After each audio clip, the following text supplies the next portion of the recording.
estamos aqui na Sala dos Municípios, uma parceria aqui nesse programa MP Orienta, entre a DEMESP e o Ministério Público do Estado de São Paulo, e vim aqui para compartilhar um pouco com vocês sobre a responsabilidade do ente público municipal com o Conselho Tutelar. Meu nome é Mirela Monteiro, sou promotora de Justiça do Estado de São Paulo e atuo na área da infância e juventude. Bom, nesse primeiro módulo nós vamos conversar um pouco sobre alguns princípios do direito da criança e do adolescente, sobre o conceito de rede de proteção e também sobre o Conselho Tutelar em si e as suas principais características. Já no segundo módulo, a gente vai poder conversar um pouco sobre o que é a responsabilidade do ente público no custeio das despesas do Conselho Tutelar e também sobre o poder de requisição dos conselheiros. Bom, nesse primeiro módulo agora, a gente vai começar trabalhando sobre alguns princípios do direito da criança e adolescente que entendo que se aplicam melhor ao tema que a gente vai aqui trabalhar, né? Nós temos o primeiro princípio que eu quero falar, que é o princípio da prioridade absoluta. Na realidade, ele é um princípio não só previsto no ECA, mas ele é previsto na nossa Constituição Federal, no artigo 226, e que ele traz que a criança, criança e adolescente, né, terão prioridade absoluta em todos os direitos ali que são garantidos para eles constitucionalmente, né. Esse princípio também está previsto no ECA, no artigo 4º, né, e o seu parágrafo ele traz melhor o que seria esse princípio da prioridade absoluta como forma de nortear os gestores da forma que ele teria que ser aplicado na prática em relação aos direitos da criança e do adolescente, né? E aqui nós temos, então, de acordo com nesse slide, a primazia de receber proteção e socorro em qualquer circunstância. Então, a criança e adolescente vai ter prioridade, né, de receber esse atendimento prioritário nessa situação, né? O inciso B fala que a precedência de atendimento nos serviços públicos ou de relevância pública, isso é muito importante, sabendo que sempre vai ter que ser priorizada uma criança ou um adolescente que tiver necessidade de atendimento.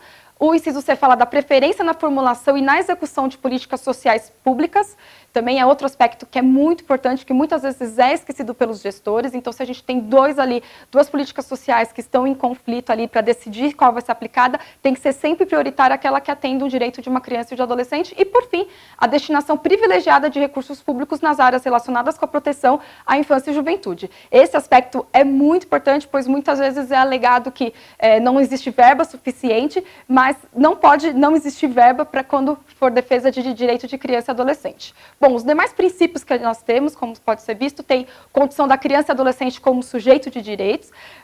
Mais claramente, esses princípios estão previstos no artigo 100, parágrafo único do ECA, né? E, na verdade, existem muitos outros princípios lá, que são os princípios que vão reger a aplicação das medidas de proteção, só que eu elenquei quais que seriam mais relevantes para a conversa que a gente vai ter hoje e no próximo módulo também, né?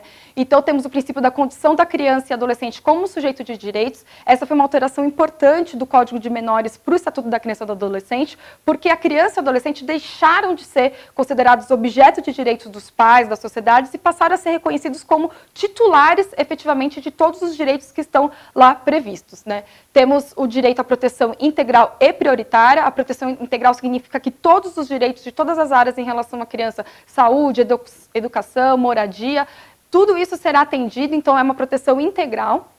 Temos o princípio da responsabilidade primária e solidária do poder público. Este princípio significa que o poder público é o principal agente na garantia dos direitos da criança e do adolescente, inclusive e principalmente em relação às medidas de proteção. E temos o princípio da intervenção mínima e intervenção precoce, que nós vamos falar um pouco melhor adiante em relação à criação do Conselho Tutelar, mas a intervenção mínima significa que a autoridade que seja indispensável para a garantia daquele direito, que é a autoridade que vai ter que agir e for acionada, e também o princípio da intervenção precoce, que a atuação tem que ser imediata, logo após e que houver uma situação de risco envolvendo uma criança ou adolescente que necessita aí de um atendimento. Bom, vou trazer um pouco agora do conceito de rede de proteção de criança e adolescente que está previsto no ECA, que muitas vezes é conversado o que é rede, a gente fala bastante isso, né, no trabalho com os gestores, a maioria dos gestores sabe o que é isso, mas só para recordá-los um pouco do que seria o conceito, né, é um conjunto articulado de ações e serviços executados pelo sistema de garantias dos direitos da criança e adolescente. O que é esse sistema de garantias, né, do direito da criança e adolescente? São todas as pessoas que estão trabalhando em prol do atendimento das crianças e adolescentes para garantir a sua proteção integral. Então, isso significa significa, por exemplo, que é o Conselho Tutelar, o Conselho Municipal de Direitos da Criança e do Adolescente, temos os órgãos responsáveis pelas políticas públicas de saúde, educação, assistência social, cultura, esporte, também faz parte do sistema o juiz da vara da infância e juventude, o promotor de justiça que atua perante essa vara, o defensor público, entidades não governamentais e etc. Todos, né, professor, diretor de escola, todo mundo que presta atendimento para criança e adolescente vai fazer parte do sistema de garantia de direito. Só que é importante a gente pensar como tem que ser a atuação da rede. Uma rede tem uma atuação articulada, interligada. Ela não é uma atuação setorial, cada um faz o que tem que fazer. Mas para que a gente consiga garantir seu objetivo principal, que é na garantia dos direitos e proteção da criança e do adolescente, é muito importante que essa rede tenha uma atuação articulada, uma atuação coordenada, colaborativa, uma atuação que seja, de fato, intersetorial, né? Essa atuação intersetorial quer dizer que cada um vai fazer o que tem que fazer, mas de maneira conjunta, para ter um efetivo envolvimento de todos que estão trabalhando. Eu costumo falar bastante para as pessoas que aqui não importa o ego de cada um, não importa o que cada um, quem está certo, quem está errado, é importante a gente garantir a proteção dos direitos da criança e do adolescente, independente de quem aparentemente está certo ou errado, mas a gente tem que ter um trabalho colaborativo. E com o Conselho Tutelar, principalmente, e os gestores, e todo mundo que atua no poder público municipal, precisa ter essa atuação articulada, senão não será possível andar para frente, não será possível garantir os direitos, né? E quem tem a principal atribuição de viabilizar essa integração, né, de toda essa rede de proteção é o Poder Executivo Municipal e também o Conselho Municipal de Direitos da Criança e do Adolescente. Então, por isso que é muito importante o gestor estimular essa articulação, estimular esse bom convívio, não só para todo mundo se tornar amigo, mas principalmente para a gente atingir o nosso objetivo. Porque se cada um fizer o que tem que fazer e de maneira articulada, com certeza o resultado será muito mais eficaz na proteção dos direitos da criança e do adolescente. Bom, agora a gente vai trabalhar um pouquinho sobre o que é o Conselho Tutelar, né? O artigo 131 do ECA, ele traz claramente que é um órgão que é colegiado, né, e tem como principais características ser um órgão permanente, autônomo e não jurisdicional. É importante a gente lembrar que o ECA, o Estatuto da Criança e do Adolescente, que traz o que é o Conselho Tutelar, esse órgão novo. Esse órgão ele não existia no Código de Menores e ele tem alguns objetivos que a gente vai trabalhar um pouquinho melhor mais adiante. Mas esse conselho, esse órgão colegiado, né, que é permanente, autônomo, não jurisdicional, ele é encarregado do quê? De zelar pelo cumprimento dos direitos da criança e do adolescente quando eles estiverem sendo ameaçados ou violados. Isso que a gente chama de a criança e o adolescente estar numa situação de risco, né? E ele vai zelar o quê? Para que a família, a sociedade, o poder público, que todos são responsáveis na garantia desse direito, né, cumpram de fato seus deveres e seja de fato garantido os direitos das crianças e adolescentes. Vamos agora trabalhar um pouco melhor cada princípio que existe, né? O princípio, primeiro, que é um órgão colegiado permanente. Então, o fato dele ser um órgão permanente significa que ele não pode, né, o poder público é obrigado a mantê-lo sempre, né, não tem o direito de vamos encerrar as atribuições desse órgão, não é diferente de outros órgãos e setores do poder público municipal. Neste caso, é permanente, não tem como alguém revogar a criação dele. E agora, especificamente, sobre o fato dele ser um órgão autônomo, que é uma característica que muitas vezes existe uma dificuldade entre os gestores e a situação dos próprios conselheiros.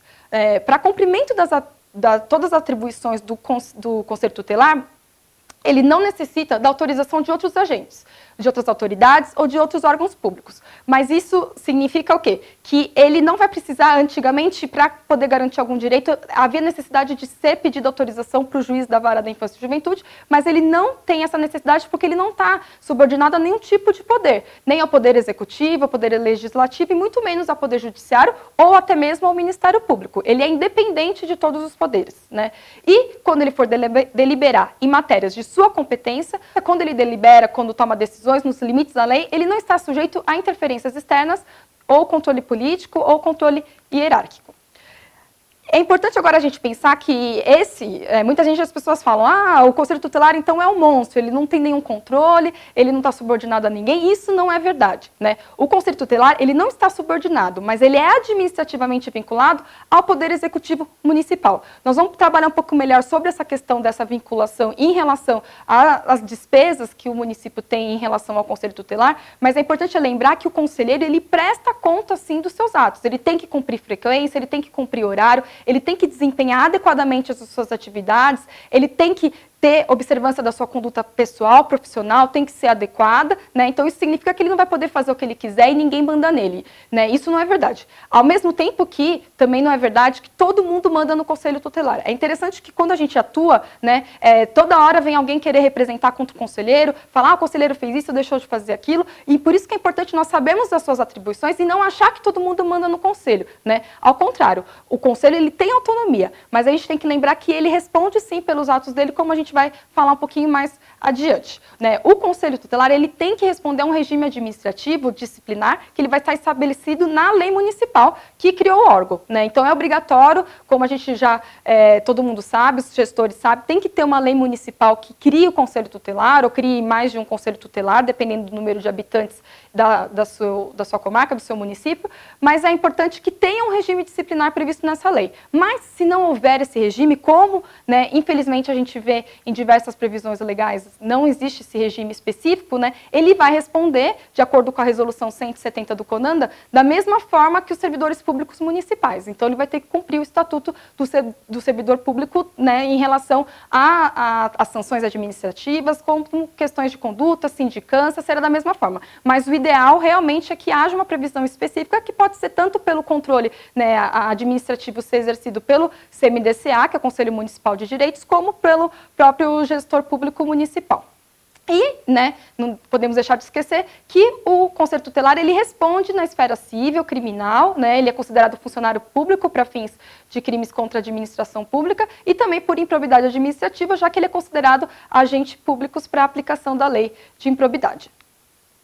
Agora, sobre ele ser um órgão não jurisdicional. Aqui é o foco principal da razão da criação do Conselho Tutelar pelo Estatuto da Criança e do Adolescente, que foi a desjudicialização do atendimento das crianças e dos adolescentes que estavam em situação de violação de direitos, para que assim tivesse um atendimento mais rápido, eficaz e menos burocrático, né? E isso é em razão também do que a gente já discutiu, daqueles princípios da intervenção mínima, que no caso o Conselho Tutelar, ele vai ser o primeiro autoridade ali em algumas situações a ser acionada, porque é a autoridade indispensável para aquela situação, e também pelo princípio da intervenção precoce. Por quê? Para até acionar o juiz, até a gente atender aquela criança, simplesmente ela pode, né, estar numa situação aí de risco que vai se agravar ainda mais, ela terá seus direitos ainda mais violados. E com a intervenção do Conselho Tutelar mais rápido possível, né, como representante da sociedade, ele vai conseguir atender melhor aquela criança e tirá-la de uma situação de risco.